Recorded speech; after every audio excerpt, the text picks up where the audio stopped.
EACC doesn't take away the responsibility of him as a minister. The fact that EACC are handling those files, it doesn't make that he should take actions on his officers from his ministry who wired the money. He doesn't have to wait the report from the EACC. He remains the minister in charge of education in this country, and he must take action regardless of what EACC will do. So he should not mislead this House, Honorable Speaker.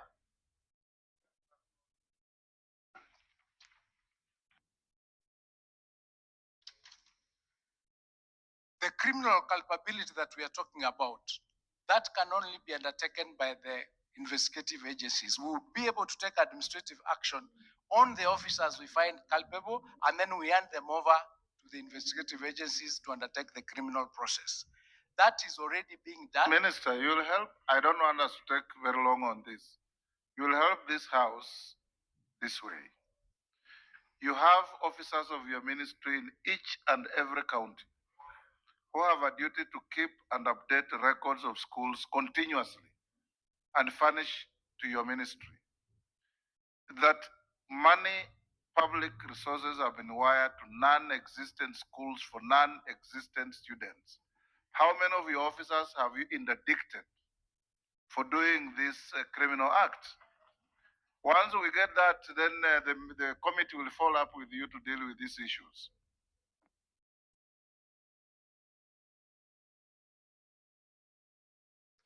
Based on the verification exercise that we are undertaking, we've not interdicted anybody because we've not completed the analysis of the exercise, as I've indicated. We've completed the data collection, which is what I've presented here. And once we complete the exercise, we will then be able to take action. It is at that stage where we are analyzing the data that we've collected in order for it to inform us who is involved, which bank accounts, which institutions, which individuals, which officers, which sub-county, so that we can then take action against them. We can't take action against anybody based on the data that we have now because we've not concluded the exercise. That is the reason, Mr. Speaker. Yes, Millie. Mr. Speaker, the CS is disappointing me, being an alumni of the same primary school as myself, Homa Bay Primary School. Mr. Speaker, from what the CS is saying, honestly, that does not take even 2 days. So if there are things that are going wrong, and if there's one problem that we have been facing as a country, is the issue of corruption. And we have been told that we have actually identified where there are corrupt practices. Why would we be taking so long telling us that we are trying to trace here and there? You have found that there is a school, non-existent school, and somebody has paid to a non-existent school. Can I come to your office and tell you who paid to that school? It's as simple as that. Just pinpoint who paid that non-existent school and throw them out of the office. It's as simple as that. It's as simple as ABC. Minister, let him finish this round, then we take a few more.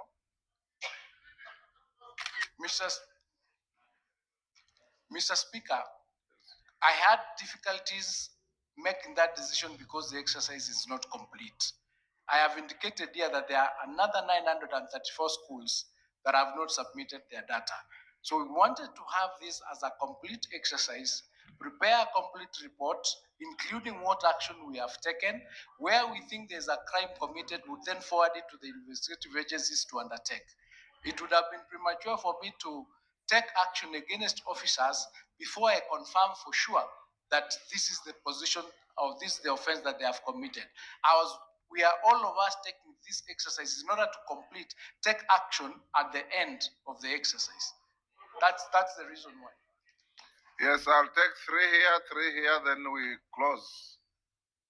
Rachel Nyamai. Thank you, Honorable Speaker. Honorable Speaker, I am equally disappointed, just the way the Honorable Millie Odhiambo is, because the Cabinet Secretary, who I believe is very knowledgeable, is telling us that 1.1 billion... He's a lawyer of very good repute, by the way. I don't know why he's doing this. Yeah, very true. So, Mr. Speaker, it is worrying to be told that 1.1 billion was released in favor of numbers or students that do not exist. Mr. Speaker, he also tells us that 934 schools have benefited from money and he is not able to verify. Mr. Speaker, there is a problem. I think it's a huge cartel that ensures that information is not provided, it is not provided within the right time, and that even the cabinet secretary himself could be having a lot of problems below him at the director level, at the county level, at the sub-county level, at the, which is the other level, zonal level. So there must be a problem. And 934 schools, Honorable Speaker, is not 9 schools. It means that there is a problem of failure to provide information. These people are not providing information, have a name, have an identity card, they are known where they belong to, their counties are known, their sub-counties are known, their wards are known, and they can be arrested. It is happening in other ministries. Why not in the Ministry of Education? Owen Bayer. Honorable Speaker, I want to say this here. Don't say, ask the minister. I want to ask the minister. Yes. You know, you need to take action not only on teachers. That ministry, there are people who have overstayed in certain positions that will forever guard the information. Yourself and the PS are new there. There are people who are very strong roots, deep roots, and they will protect their system so that they continue to eat the money in that ministry.